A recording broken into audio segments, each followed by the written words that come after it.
ईश्वर की प्यारी संतानों के रूप में मेरे निज आत्मा, उस आंतरिक प्रकाश की खोज करो जो सदा शांत है और सभी दुखों से परे। स्वयं की खोज पर निकलने से पहले कुछ बातें हैं जो आपको समझ लेनी जरूरी हैं।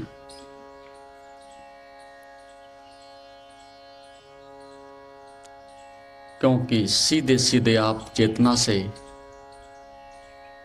स्वयं के अस्तित्व से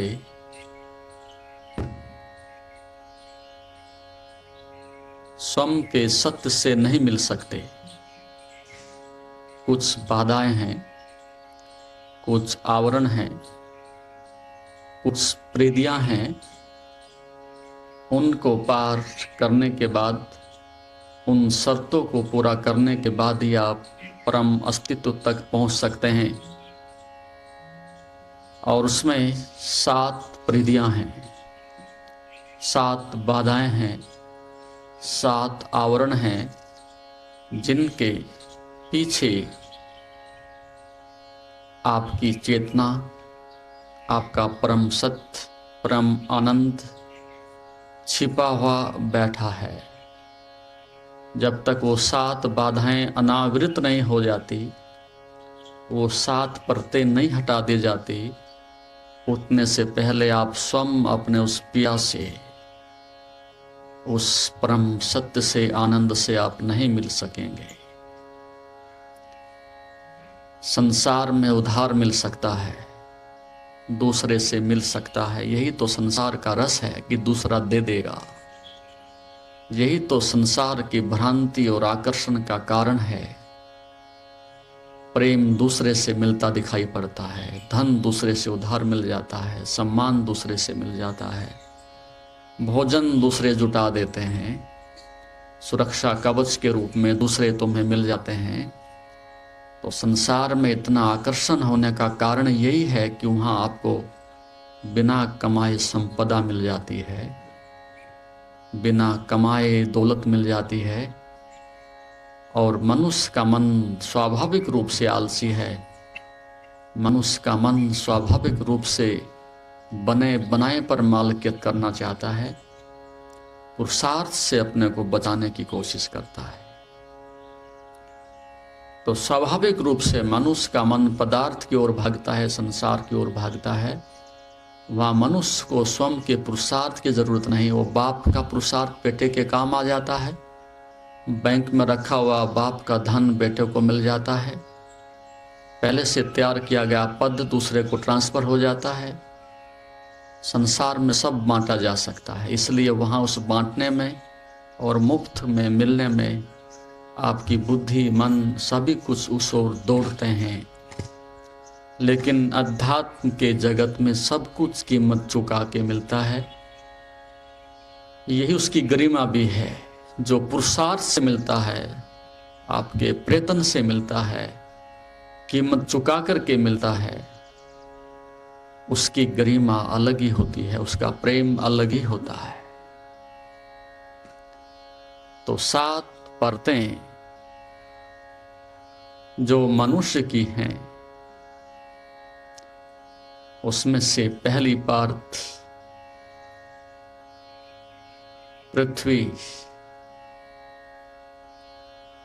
अग्नि, वायु, जल, आकाश, मन और बुद्धि, ये 7 परिधियां हैं, ये 7 परत हैं, ये 7 आवरण हैं, जिसके पीछे आपकी चेतना छिपी है। आपका आनंद वहां पर आपकी प्रतीक्षा करता है। तो हम अब कुंडलिनी की बात करने लगे। अब हम उस पहली परत की बात करने लगे, जहां से मनुष्य यात्रा को आरंभ करता है। पहली परत पर आप सब पदार्थगामी हो, आप सब जड़ हो। वहाँ कोई पारदर्शिता नहीं, वहाँ कोई चेतना नहीं, वहाँ कोई संवेदनशीलता नहीं, वहाँ सब दीवार की भांति आपकी चेतना को प्रकट होने देने से रोकने के लिए बराबर दीवार खड़ी रहती है। वहां आप अनुभव नहीं कर सकते, दीवार कभी चेतना का अनुभव नहीं कर सकती। तो जैसे आपके पास शक्ति आती है, प्रकृति आपको शक्ति देती है, वह शक्ति सीधे सीधे मूलाधार पर संचित होती है। पृथ्वी इस शक्ति को धारण करती है, क्योंकि सबसे बड़ा बांध वही है, सबसे अधिक सघन परत वही है। जैसे आप पानी भरते हो तो पैंदा उसको संभालता है, तली उसको संभाल के रखती है। यदि पैंदा कमजोर हो और आप जल भरें, फूट करके बाहर आ जाए। तो जो भी आप शक्ति ग्रहण करते हो वो पैंदे में जाकर के इकट्ठी हो जाती है। उसको हम मूलाधार कहते हैं, उसको हम पृथ्वी तत्व कहते हैं। वहां आकर के शक्ति एक एक बूंद करके संचित होती चली जाती है। और वहां आप मनुष्य नहीं हो, वहां आप एक जानवर की भांति जड़ हो। वहां बुद्धिमान नहीं हो, वहां आप पूर्णतया बुद्धिहीन हो। तो मूलाधार पर जब शक्ति होती है, उस अवस्था में तामस आपको घेर लेता है, काले रंग की आभा आपको घेर लेती है, तंद्रा और नींद आपको चारों ओर से घेरे रहती है। जैसा कि अभी मैं आपको देखता हूं, वो सब पृथ्वीगामी है, सब पृथ्वी से जुड़ी हुई आपकी शक्ति है।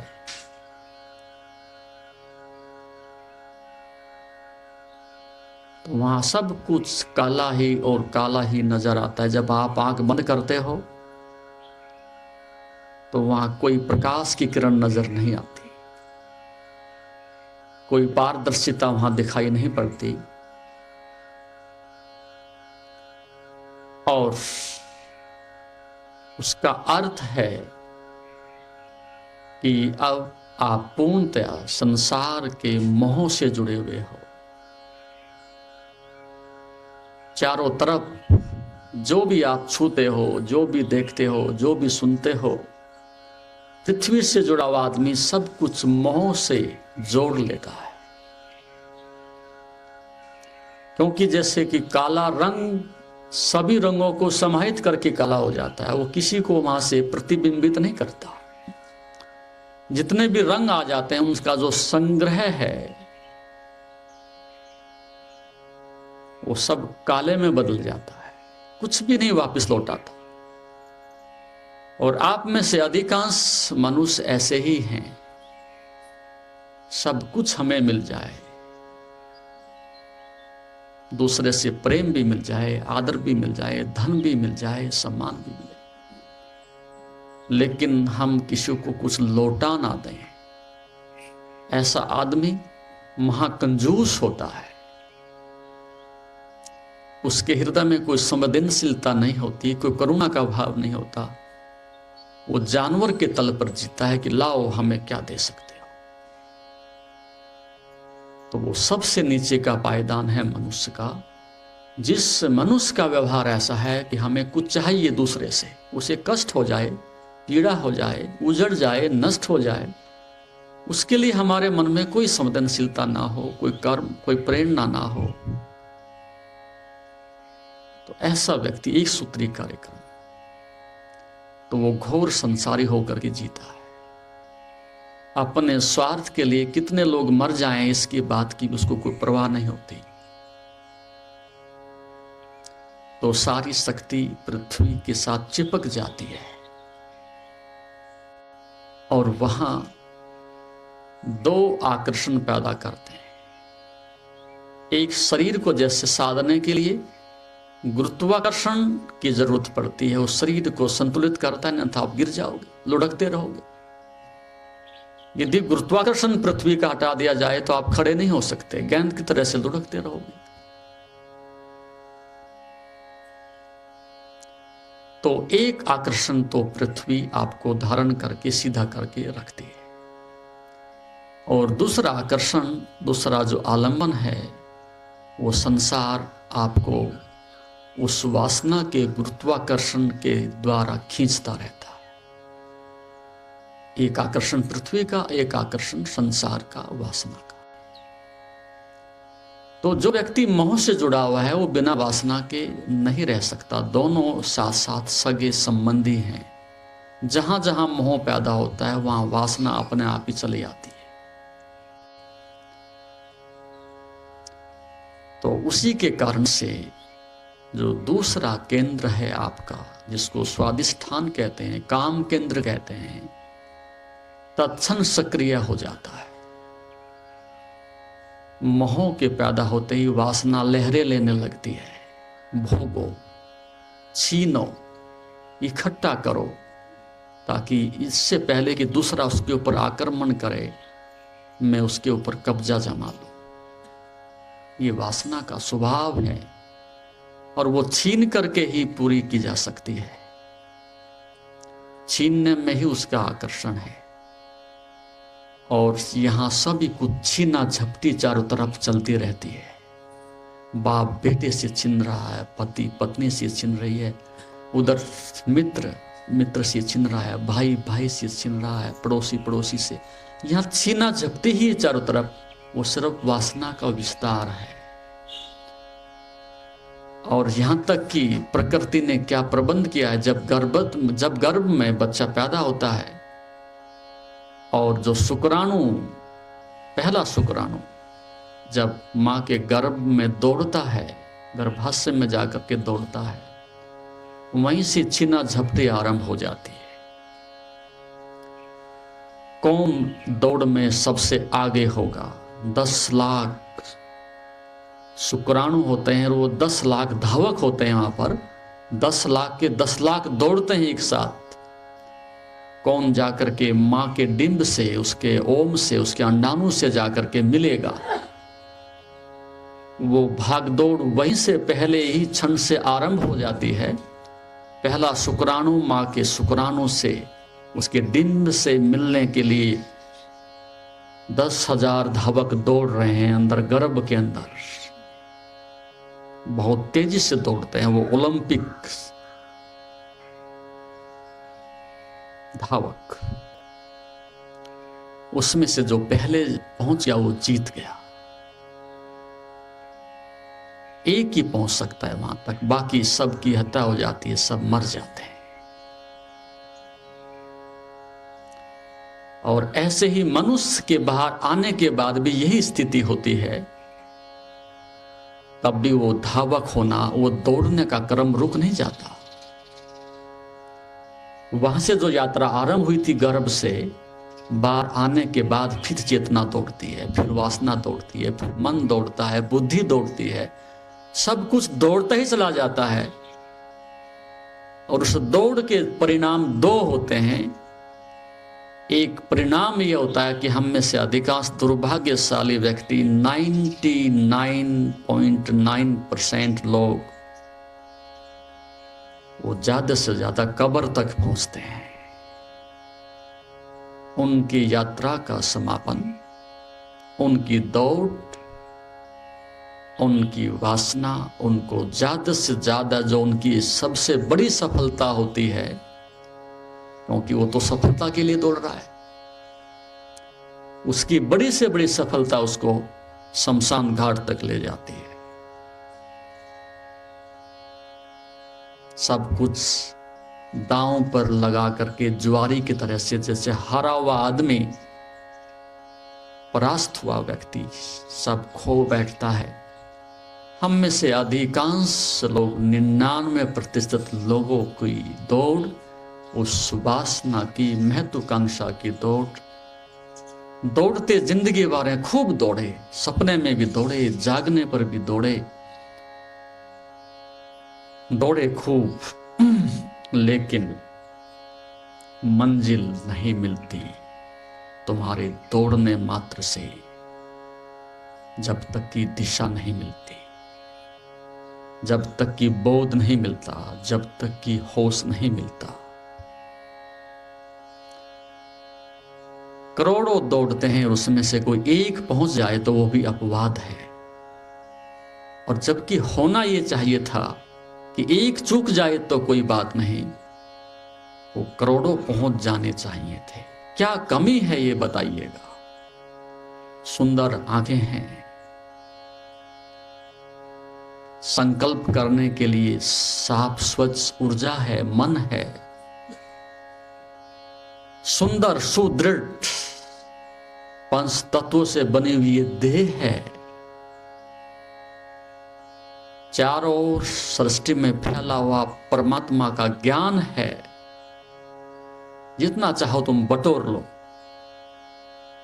चारों तरफ ज्ञान ही ज्ञान बिखरा पड़ा है। लेकिन वासना से जुड़ा हुआ आदमी, पदार्थ से जुड़ा हुआ आदमी, मूर्छा में जीने वाला आदमी, दूसरों पर भरोसा करने वाला व्यक्ति, दूसरों पर साम्राज्य करने वाला व्यक्ति, राजनीतिक बुद्धि से दौड़ने वाला व्यक्ति, कभी स्वयं के विवेक का वो प्रयोग नहीं करता, स्वयं की संपदा को वो कभी नहीं छूता, स्वयं के छुपे हुए अमृत को वो कभी नहीं तलाशता। पदार्थ से पदार्थ की हम यात्रा करते हैं, केवल एक पदार्थ से ज्यादा दूसरे पदार्थ तक पहुंचते हैं। और ध्यान रखें, सभी पदार्थ मरण धर्मा होते हैं, और जो स्वयं मरण धर्मा हो तो उसकी यात्रा तो मरण धर्मा तक ही पहुंचती है, यमराज तक ही पहुंचती है, मौत तक ही पहुंचती है।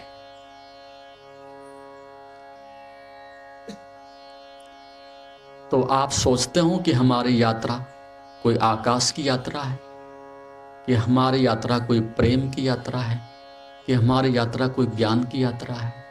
नहीं, ये तो सीधे साफ स्वच्छ शब्दों में पदार्थ से पदार्थ की यात्रा है, एक स्वार्थ से स्वार्थ की यात्रा है, वासना से वासना की यात्रा है। तो तुम्हारी संपूर्ण शक्ति को पदार्थ ही शोषित कर लेते हैं, तुम्हारी संपूर्ण चेतना को आपका शरीर ही गठरी बांध करके अपने पास रख लेता है। उससे आप कभी मुक्त नहीं होते। सारी चेतना पदार्थ के साथ, शरीर के साथ, इंद्रियों के साथ बंध जाती है, मुक्त नहीं होती, पारदर्शी नहीं होती।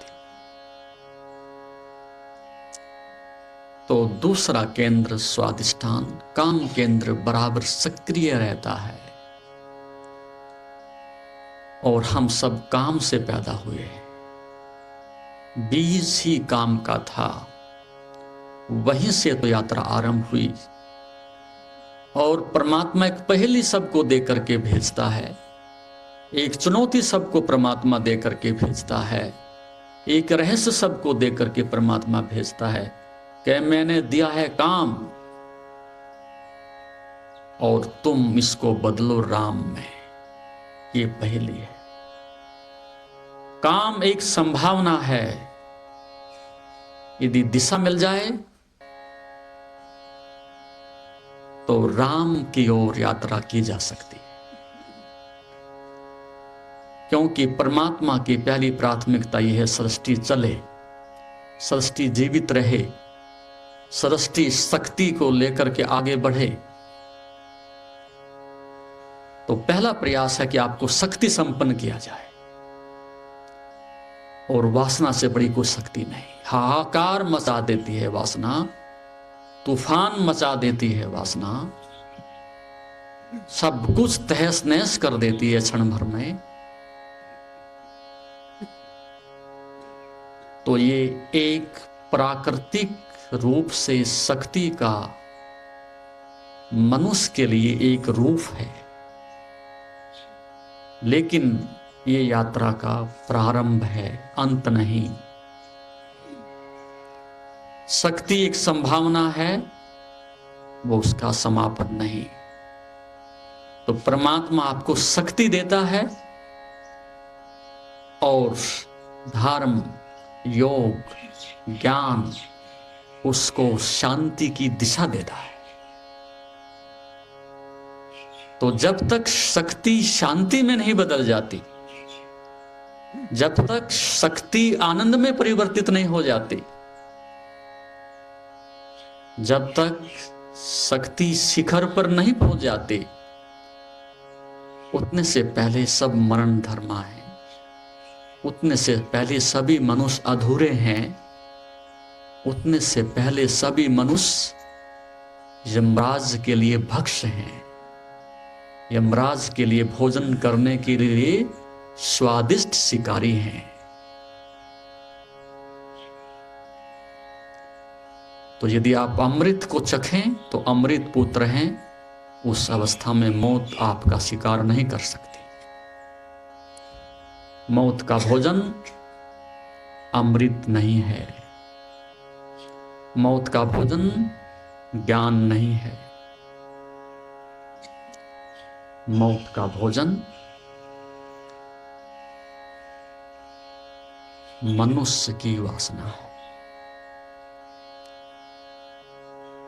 उसको ग्रास लेती है। तो शक्ति परमात्मा देता है, जानवरों को भी देता है, पौधों को भी देता है, पक्षियों को भी देता है। एक कंकड़ भी आप उठा लीजिएगा, वो कंकड़ भी शक्तिशाली है, शक्तिमान है। उस कंकड़ से तो एटॉमिक पावर बनती है, इलेक्ट्रॉन, प्रोटॉन, न्यूट्रॉन वहीं से तो आते हैं। सब कुछ यहाँ जगत में कुछ भी आप छुएं, शक्ति से रहित कुछ भी नहीं है। तो जो विकास है एक कंकड़ से, पत्थर से, पेड़ पौधे से, पशु पक्षियों से होते होते चेतना मनुष्य तक गति करती है, गतिमान होती है, और मनुष्य में आकर के पर्दा बहुत झीना हो जाता है, बहुत पारदर्शी हो जाता है, और वहां चेतना में विवेक, प्रज्ञा, समझ पैदा हो जाती है, प्रकट हो जाती है। और तब आप स्वतंत्र हो। चाहो तो आप जानवर बने रह सकते हो, वो आपका चुनाव है। चाहे तो आप एक पदार्थ और पत्थर की भांति बने रह सकते हो, वो आपका चुनाव है। और अब चाहे तो आप नाभि से छलांग लगा सकते हो। तीसरा जो मैंने बताया, अग्नि। पानी नीचे को बहता है भैया, पत्थर नीचे को गिरते हैं भैया, लेकिन अग्नि तत्व ऐसा है कि वहां ज्वाला ऊपर की ओर उठने लगती है। तो जब तक आप मूलाधार पर हो और काम केंद्र पर हो, उतने तक आप जानवर हो।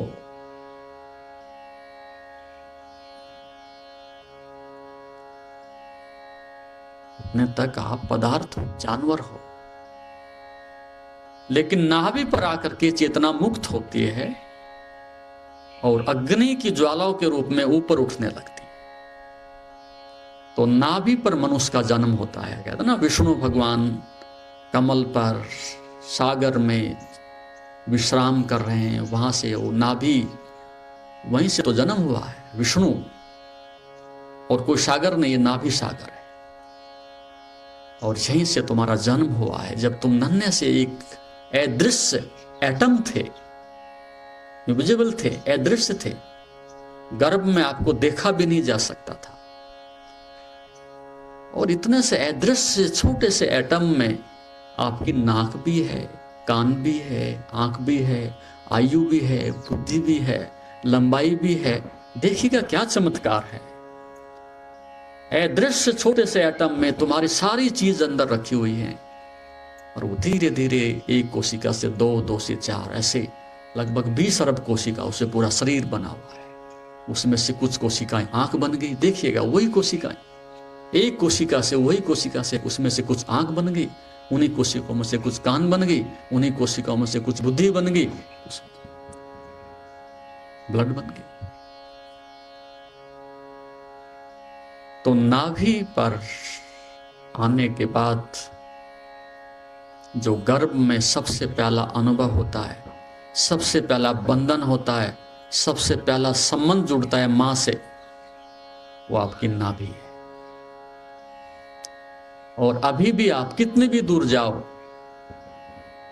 अभी भी सब आप नाभि से जुड़े हुए हो। जैसे आरे होते हैं, कितनी भी दूर हो, कितनी भी दूर जाएं, लेकिन अपनी धुरी से जुड़े रहते हैं। तो अभी भी आप नाभि से जुड़े हुए हो। ये एक प्राकृतिक जीवन है आपका। जानवर भी जुड़े हैं, पक्षी भी जुड़े हैं, आप भी जुड़े हैं। लेकिन यहां अग्नि तत्व एक उड़ान भरने के लिए तैयार है। अग्नि तत्व ऊपर की ओर गतिमान होने के लिए, आपको यात्रा कराने के लिए, आपका एक वाहन, एक गरुड़ बनने के लिए अग्नि तत्व तैयार है नाभि में। वहां आकाश यात्रा आप आरंभ कर सकते हैं। तो पहला तत्व महातामसिक, दीवार की भांति, पत्थर की भांति, काले रंग से लिपायमान वासना से ग्रसित। दूसरा केंद्र, थोड़ा लिक्विडिटी आ जाती है, थोड़ी सी तरलता आ जाती है, लेकिन फिर भी जाती है नीचे, कोई अधोगामी ही है। हम केंद्र पर आकर के अधोगामी ही है। शक्ति बहुत मिलती है, लेकिन दूसरे की ओर ही बहती है, दूसरे को जन्म देती है, स्वयं को नहीं देती। और प्रकृति जितनी शक्ति देती है, धीरे धीरे आपसे वापिस छीन लेती है। उस अवस्था में आप असहाय हो, उस समय में आप दुखी हो, उस समय में आप खाली हो, रिक्त हो।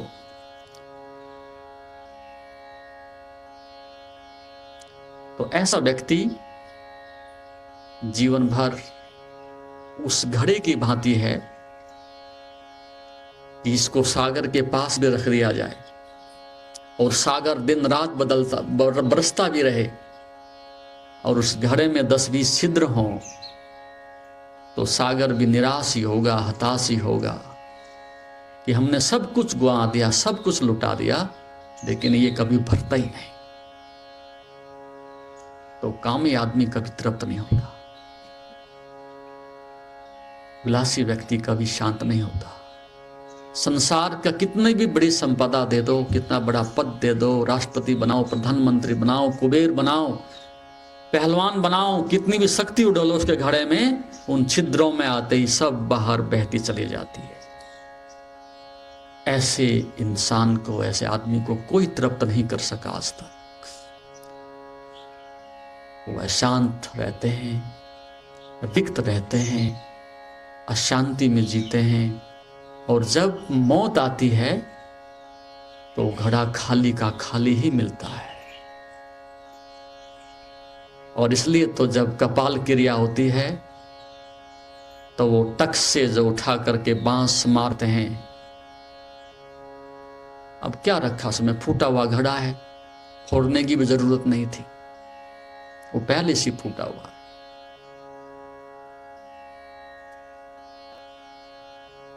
तो हमें अंतिम क्षणों में पता चलता है कि हम खाली घड़े थे, खाली हैं, खाली ही चले गए। लेकिन नाभि पर आकर के एक संभावना बनती है, एक चुनाव आपको मिलता है, एक दिशा आपको मिलती है। चाहे तो उसके ऊपर आप यात्रा करते ही मनुष्य बन सकते हो, मनन कर सकते हो, विचार कर सकते हो, निर्णय ले सकते हो, उसके पहले नहीं। तो वहां नाभि पर तीसरा जो तत्व है उसको हम क्रोध कहते हैं। अग्नि और क्रोध एक दूसरे के पर्यायवाची है। जहां जहां अग्नि है भड़कती है, लपकती है, जलाती है, जलती है। तो नाभि पर जो आपकी शक्ति है वो क्रोध वहां से प्रकट होता है। और क्रोध में दो विशेषताएं जरूर हैं। एक बाहर की ओर बहे तो पदार्थ को जलाता है, दूसरे को जलाता है, दूसरे पर बरसता है। मनुष्य के मन को तत्क्षण उसके हृदय में आग लगा देता है। और क्रोध यदि अंदर की ओर बहे तो महाकरुणा बन जाती है। संसार में अमृत और विष दोनों साथ साथ ही निवास करते हैं। आश्चर्य की बात तो यही है, अमृत और विष साथ साथ निवास करते हैं। दिशा बदलते ही सब बदल जाता है। क्रोध दूसरे पर बरसे तो महाविनाश, अपना भी और दूसरे का भी। और क्रोध को ऊपर की ओर गति दे दी जाए, क्योंकि शक्ति है, बहुत बड़ी शक्ति है, तो वो करुणा में बदल जाती है, प्रेम में बदल जाती है। तो उस वासना को, उस क्रोध को प्रेम में बदलने के लिए नाभि पर एक संभावना प्रकट होती है कि आप हृदय की यात्रा कर सकें, आप तीसरी आंख की ओर बढ़ सकें, आप सहस्रार की ओर बढ़ सकें। तो नाभि पर जब होते हो तो मनुष्य होते हो। कभी राग, कभी द्वेष, कभी घृणा, कभी क्रोध, उसमें ऊपर नीचे थपेड़े खाते रहते हो। तो योग क्या करता है? योग का इतना बड़ा जो मनुष्य के मन में आदर है, इतनी बड़ी क्रांति उसके माध्यम से आई है, तो योग एक ही काम करता है कि नाभि पर चोट करता है, नाभि को हिलाता है, नाभि में पड़ी हुई सोई शक्ति को जगाता है, और वहां से जैसे कि किसी नाग को पत्थर मारो तो ऐसे फना उठा करके दौड़ता है आपकी तरफ को। तो वहां नाभि में सोई हुई शक्ति जो कुंडलिनी मार करके बैठी हुई है, फुफकारे मार करके वहां से उठती है, जगती है, और फिर वो ऊपर की ओर लहरें लेकर के, तरंगे लेकर के चलने लगती है। और फिर वो रीढ़ की हड्डी के माध्यम से उन तरंगों को, उस शक्ति को, उस कचड़े को रूपांतरित करने के लिए रीढ़ की हड्डी के ऊपर भेज देती है। और वहां विद्युत तरंगे उस रिफाइनरी से गुजर करके उस शोध कार्य से गुजर के शुद्धतम होती चली जाती हैं। और ये शक्ति का स्वभाव है। शक्ति जितनी ऊपर उठती है, जितनी सूक्ष्म होती है, जितनी पारदर्शी होती है, उतनी ही और अधिक शक्तिशाली होती चली जाती है। शुद्धतम अग्नि में धुआं होता ही नहीं। यदि धुआं होता है तो गीला होने के कारण धुआं देती है अग्नि। जितनी गीली होगी उतना अधिक धुआं देगी वो अग्नि। लेकिन शुद्धतम अग्नि होती है जो निर्धूम होती है, जिसमें धुआं ही नहीं होता। और यही मनुष्य के साथ है।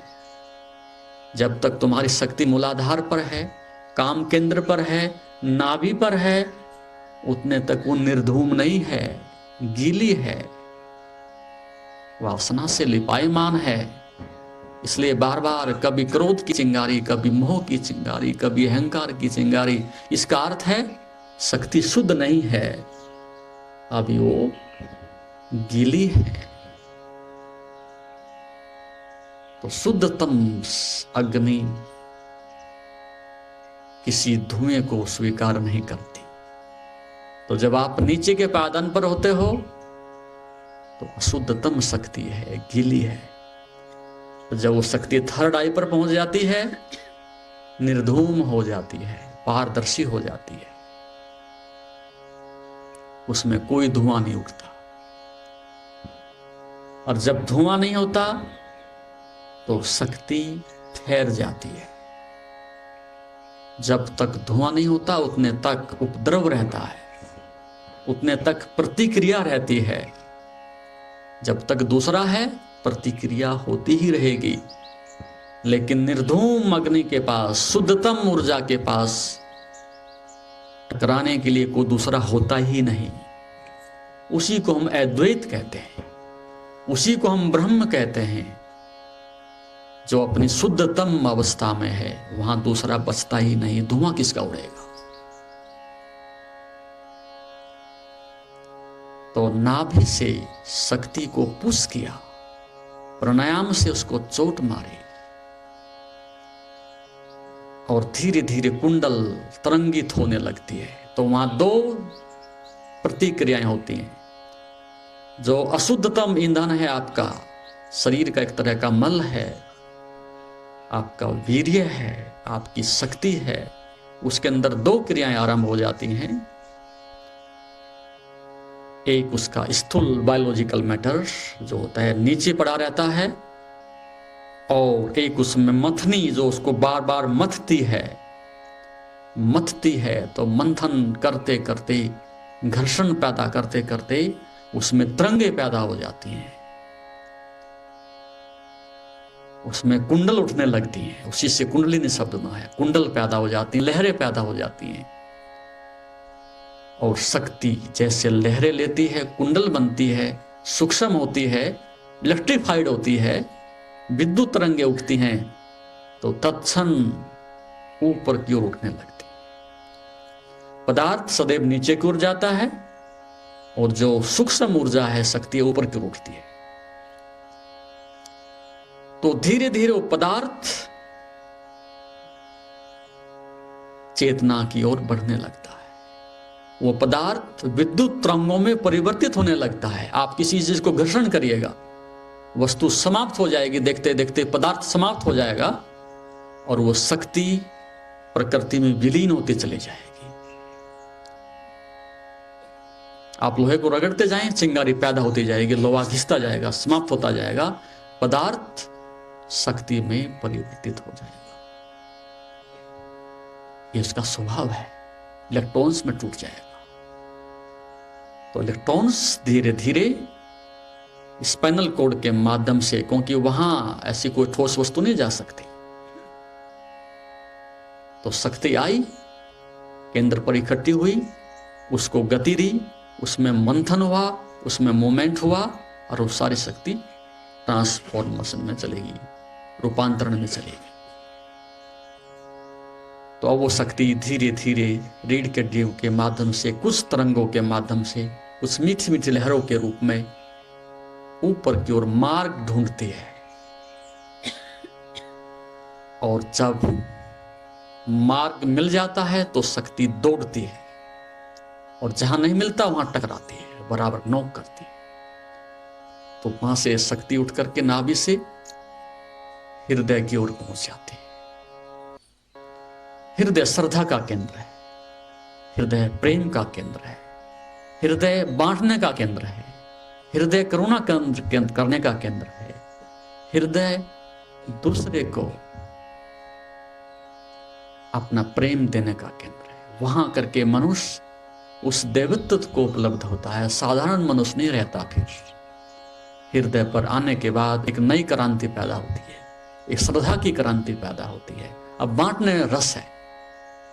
अब तक तो छीनने में रस था, झपटने में रस था, दूसरे से मिलेगा इसमें रस था। लेकिन जब पहली बार भक्त को पता चलता है कि संपदा तो बांटने से बढ़ती है, जीवन तो बांटने से ही श्रेष्ठ होता है, और जितना बांटे उतना बढ़ता है, और जो जितना बांटने से बढ़े वो धर्म है, और जो बांटने से गिरे और कम हो जाए वो अधर्म है। पदार्थ चूक जाएगा, पदार्थ की सीमाएं हैं, धन की सीमाएं हैं, शरीर की सीमाएं हैं, कितना भी आप दे दीजिएगा,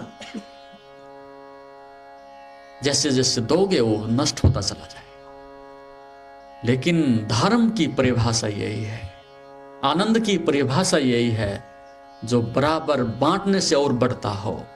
तो सोचो यात्रा धर्म की है, आनंद की है, और जो बांटने से कम होता हो, कमजोर होता हो, क्षीण होता हो, खोता हो, तो सोचो यात्रा धर्म की नहीं, संसार की है, पदार्थ की है। तो प्रेम कितना बांटो बढ़ता चला जाता है, ज्ञान कितना बांटो बढ़ता चला जाता है, समाधि कितनी बढ़ाओ बढ़ती चली जाती है, लेकिन धन तो नहीं बढ़ता। 1 रुपया देते ही तिजोरी में कांटा लग जाता है, नेगेटिव आ जाता है, कम हो गया। पदार्थ धीरे धीरे नष्ट हो जाता है, प्रेम नहीं होता। तो जो ऊपर की उठाए वो धर्म है। तो जब गतिमान होकर के हृदय तक आते हैं, उस समय मन करता है बांट दें, दांव पर लगा दें, सब कुछ दे दें। माँ इतना कष्ट उठाती है बच्चे के साथ, माँ इतनी बड़ी कीमत चुकाती है रात और दिन, गर्भ से लेकर के उसके जीवन पर्यंत। कोई बुद्धि से थोड़ा ही कार्य हो सकता है, पैसे से थोड़ा ही हो सकता है। वो हृदय ही है माँ का जो बराबर कहता है कि और मेरी क्षमता है, मैं दे सकती हूं। वो दिए जाती है। पिता की वो क्षमता नहीं है, माँ दे सकती है, उसके अंदर वो क्षमता है। तो हृदय तक शक्ति आती है और दूसरों को बांटने का भाव पैदा होता है, और फिर ऊपर उठती है, आकाश तक आती है, जिसको हम विशुद्धि चक्र कहते हैं। यहां ये केंद्र अहंकार का होता है। पहला केंद्र मोह का, दूसरा केंद्र वासना का, तीसरा केंद्र क्रोध का, चौथा केंद्र लोभ का, और 5वां केंद्र अहंकार का। प्रकृति यहां तक आपको नाश नचाती है, कभी क्रोध से, कभी काम से, कभी लोभ से, कभी अहंकार से। यहां तक की यात्रा मनुष्य के पुरुषार्थ से आगे बढ़ाई जा सकती है। यहां तक तो पुरुषार्थ करना ही पड़ेगा। कंठ तक तो बराबर आपको अवेयरनेस साधना के जगत से गुजरना ही पड़ेगा। और जब अहंकार की अंतिम कड़ी बस जाती है, मैं हूं, ये भाव मनुष्य के पास बचा रह जाता है, उतने तक आप उस अनंत की यात्रा पर नहीं निकल सकते, आनंद की यात्रा नहीं कर सकते। तो साधक फिर उस अहंकार को गिराने के लिए भी राजी हो जाता है, उस पीड़ा को भी समाप्त कर देता है जो हमें मिलने में बाधा डालती है। और इसके बाद अगली यात्रा आज्ञा चक्र की। नाम भी बड़ा सुंदर रखा है। इसके पहले आप आज्ञा नहीं दे सकते थे, इसके पहले आप निर्देश नहीं दे सकते थे, इसके पहले आप ठोस संकल्प नहीं कर सकते थे। आज्ञा चक्र का अर्थ है मैं पहली बार मालिक बना हूं। अब तक गुलाम था इंद्रियों का, अब तक गुलाम था भीड़ का, अब तक गुलाम था पदार्थ का, अब तक गुलाम था पद का। लेकिन पहली बार चेतना कंठ से मुक्त होती है और तीसरी आंख में अपना स्थान बनाती है। आज्ञा, वहां से आप आज्ञा दे सकते हो, मन को दे सकते हो, बुद्धि को दे सकते हो, शरीर को दे सकते हो, इंद्रियों को दे सकते हो, और उसको कोई इनकार नहीं करेगा। वो आज्ञा ऐसी है, उसका पालन करना ही पड़ेगा। ठीक विपरीत, अब तक आपको मन की गुलामी करनी पड़ती थी, इंद्रियों की गुलामी करनी पड़ती थी, धन की चापलूसी करनी पड़ती थी, उसकी नौकरी करनी पड़ती थी। लेकिन अब ऐसा नहीं हो सकता। अब सत्ता बदल गई, अब तानाशाह चले गए, विद्रोह करने वाले हट गए। अब मालिक अपने मालिकियत में पुनः अपने घर वापस लौटा है। अब आदेश दे सकता है। अब ये प्राणी ऑथेंटिक है, अब ये प्रामाणिक है, अब ये भरोसे के योग्य है। इसको आप कहीं भी डाल दीजिएगा, कहीं भी छोड़ दीजिएगा, इस पर भरोसा किया जा सकता है, लेकिन आपके ऊपर नहीं किया जा सकता। जो व्यक्ति जब तक सत्ता में नहीं होता बहुत ईमानदार होता है। सत्ता में पहुंचने के बाद लगभग हर आदमी बेईमान हो जाता है। क्यों? बीज तो पहले ही थे, वृक्ष तो बने हैं।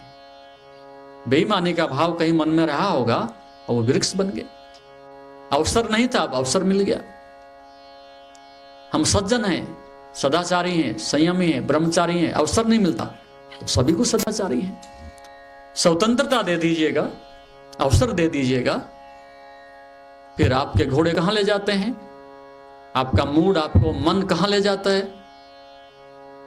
वो उस कसौटी को, समय को ही व्यक्ति बता सकता है। आज पूरी सृष्टि को आप स्वतंत्रता दे दीजिएगा, ऐसी स्थिति में स्वतंत्रता दे दीजिएगा, आप सोचते हैं कितने लोग भगत जी होंगे, कितने साधु साधु होंगे, कितने सज्जन सज्जन होंगे, कितने शिक्षित शिक्षित होंगे। कुछ नहीं बचेगा यहां। ये तो भय के कारण से हमने बचा के रखा हुआ है। लेकिन ज्ञान मुक्ति देता है, ज्ञान स्वतंत्रता देता है, ज्ञान मालिकियत देता है। जिसको आपने ज्ञान समझ रखा है, ज्ञान नहीं है। ये तो किसी तरह से एटम बम को हमने दबा करके रखा हुआ है, बीच बीच में कभी भी एक्सप्लोजन हो सकता है। तो तीसरी आंख पर, आज्ञा चक्र पर पहुंचने के बाद गवर्निंग पावर आपकी होती है, मालिकियत आपकी होती है, निर्णय आपका होता है, उसके पहले नहीं। इसलिए कोई आदमी समाज में हो, राजनीति में हो, साधुता में, कहीं पर भी हो, जब तक आपके पास ये पावर नहीं है, उतने से पहले आप प्रामाणिक नहीं। और मां और बाप और गुरु समाज में इस बात के लिए आतुर होते थे, इस बात के लिए चिंतित होते थे कि जब तक बेटे को वहां तक ना पहुंचता हुआ देख लें, जब तक उसको स्वयं का मालिक बनते हुए हम ना देख लें, उतने से पहले मां और बाप गुरु कभी खुश नहीं होते थे। श्वेत केतु की आपने कहानी सुनी होगी, गुरुकुल से पढ़े हैं, शास्त्र पढ़े हैं, वेद पढ़े हैं, और फिर वो घर लौटते हैं तो पिता पहले ही पूछता है, क्या उस एक को जाना है जिसके जान लेने से सब जान लिया जाता है? वो हमारी शिक्षा थी, वो हमारी संपदा थी। अब हम पूछते हैं, कितने रुपए की नौकरी की व्यवस्था करके लाए हो? नौकर थे, नौकर ही बना करके रखना चाहता है बाप। कितनी बड़ी नौकरी कर सकते हो? डिग्री से क्या मिल सकता है? 10,000 रुपये मिला करेंगे महीने में कि 1,00,000 रुपये मिला करेंगे? एक समय हमारी पहचान धन नहीं, ज्ञान थी। बाप पूछता था, क्या जान करके आए हो? क्या अनुभव है तेरे पास? जंगल से लौटा है 20 साल के बाद। तो दालक मुनि ने कहा, जाइएगा, मेरे ब्राह्मण कुल में ब्राह्मण वो होते हैं जो ब्रह्म को जानते हैं, और इन शब्दों को खाऊंगा, चाटूंगा, क्या करूंगा इसका? वापस जाइएगा। और ब्रह्म को जान करके ही उस परिवार में वापस लौट सकता था। लेकिन हमारे मापदंड खो गए, परिभाषा खो गई है। धन चाहिए बस, बाप ये चाहता है धन चाहिए, चाहे उसकी चमड़ी बिक जाए, जीवन बिक जाए, चरित्र बिक जाए, लेकिन धन चाहिए। कितना चाहिए? कोई सीमा नहीं।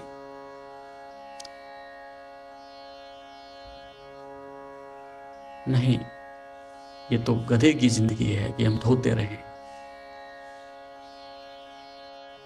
जीवन में जीना है, उसके सौंदर्य को जानना है, उसकी गरिमा को प्राप्त करना है, तो हमें ऊपर उठना पड़ेगा। मैं करेंसी की, धन की निंदा नहीं कर रहा, मैं कहता हूं उसका उपयोग होना चाहिए, लेकिन तब जब गवर्निंग पावर, उसका उपयोग होना चाहिए जब उसको दोहन करने की क्षमता होनी चाहिए। धन मालिक बन जाए तो दुर्दशा है। धन में एक ही तो दोष है कि वो आते ही मनुष्य को गुलाम बना लेता है, नौकर बना लेता है। सोचता तो आदमी ये है तिजोरी मेरी है, मेरे पास है, लेकिन भूल है उसको। धन आते ही आपको गुलाम बना लेता है। करो, दौड़ो, भागो, मेरे लिए कभी वासना खोजो, मेरे लिए कभी पद खोजो, मेरे लिए कभी स्वादिष्ट भोजन खोजो, कभी मेरे लिए सुंदर स्त्री खोजो। धन आते ही गुलाम बनाता है, काम बताता है, भागो। लेकिन जो आदमी तीसरी आंख तक पहुंचा है, आज्ञा चक्र पर पहुंचा, उसे गुलाम नहीं बनाया जा सकता। वो संसार की प्रत्येक वस्तु को सुंदर रखता है, सुव्यवस्थित रखता है, और उसका उपयोग करता है, और उसका धन्यवाद कर लेता है। घृणा क्यों करेगा? नफरत क्यों करेगा? वो कांटों को फूलों में बदलने की कला सीख गया है, तो संघर्ष क्यों करेगा? अज्ञानी आदमी संघर्ष करता है, कमजोर आदमी संघर्ष करता है, कमजोर आदमी क्रोध करता है, लेकिन ज्ञान संघर्ष नहीं करता। प्रत्येक वस्तु का उपयोग करता है, स्वयं मुक्त होता है, दूसरे को मुक्त रखता है। ये ऊपर की यात्रा है। और फिर सहस्त्रार सब एक हो गया है, सब धाराएं एक हो गई हैं, सब नदियां सागर में जाके गिर गई हैं। न कोई जाति है, न संप्रदाय है, न हिंदू है, न मुसलमान है, न देश है, न विदेश है, न स्त्री है, न पुरुष है। सहस्त्रार का मतलब सब धाराएं सागर में जाके समाहित हो गई हैं। ओम तत्सत। सब एक हो। ये मनुष्य की चेतना का शिखर है। ये काम से राम की यात्रा है, ये पदार्थ से चेतना की यात्रा है, ये परिधि से केंद्र की यात्रा है। इससे सुंदर क्या हो सकता है? इससे अधिक श्रेष्ठतम क्या हो सकता है? हम बांटने ही बांटते रहे 24 घंटे। जब भी व्यक्ति हमें मिले, हमें बांटता हुआ पाए, तो क्या वो हमसे प्रेम नहीं करेगा? क्या आपको वो एक सात्विक आत्मीयता से भरा हुआ प्रेम नहीं देगा? देना पड़ेगा। तो हम इस प्रकार का जीवन जी सकते हैं, इस प्रकार की धारा को अपने से जोड़ सकते हैं, इस प्रकार की हम उड़ान भर सकते हैं। मुश्किल क्या है? चुनाव करना है, साहस दिखाना है, दिशा बदलनी है, और सब कुछ आपके लिए तैयार है पहले से। तो ये तुम्हारा चुनाव है। नरक भोगना है, वो तुम्हारे नियति भोगो, भोग ही रहे हो। वासना के कीड़े बन के मरना है, मर ही रहे हो। और थोड़ा सा प्रेम का स्वाद भी लेना है, तो तुम्हारा चुनाव है, उसको भी लेके देख लीजिएगा। एक दिशा तो देख ही ली है, इसमें क्या हमारा घट रहा है? संसार से उलट पलट के हमने देख ही लिया है, लेकिन अपने को थोड़ा सा उलट पलट के देख लें। शायद अंदर कुछ छिपा हो, उसी को देख लें। उतना प्रयास हमें करना चाहिए। तो ये यात्रा अनंत की है, ये यात्रा प्रेम की है, समाधि की है। उसी के लिए प्रभु ने आपको पैदा किया है, उसी के लिए आपको भेजा है। आप उस यात्रा पर निकल सकें, आप उस मंजिल को प्राप्त कर सकें, उसके लिए मेरे प्रयास और प्रार्थना आपके साथ है। ओम शांति। जैसा कि आप जानते हैं, शरीर को स्वस्थ और मन को शांत बनाने के लिए योग ही एकमात्र साधन है। जीवन को योगमय बनाने के लिए व योग दर्शन के मर्म को आत्मसात करने हेतु गुरुदेव के आशीर्वचनों को श्रवण करें। उनके द्वारा दिया गया मार्गदर्शन आपके जीवन में सकारात्मक बदलाव लाएगा। अगर आप पतंजलि योग दर्शन सीखना चाहते हैं और इस प्राचीन ज्ञान को अपने जीवन में शामिल करना चाहते हैं, तो हमसे संपर्क करें। हमारे योग सत्र न केवल आपके शरीर को स्वस्थ बनाएंगे, बल्कि आपके मन और आत्मा को भी संतुलित करेंगे।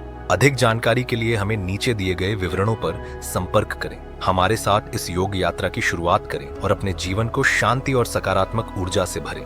धन्यवाद। आपका दिन शुभ हो। ओम नमस्ते।